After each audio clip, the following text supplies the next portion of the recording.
1/4 mile, keep left, follow signs for Miami Avenue.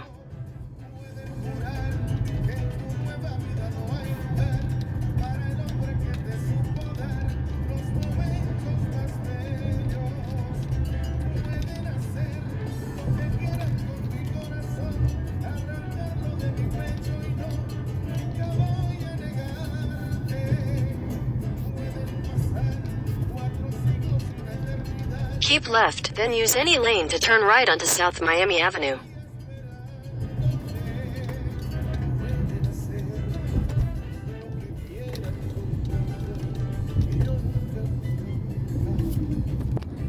Use any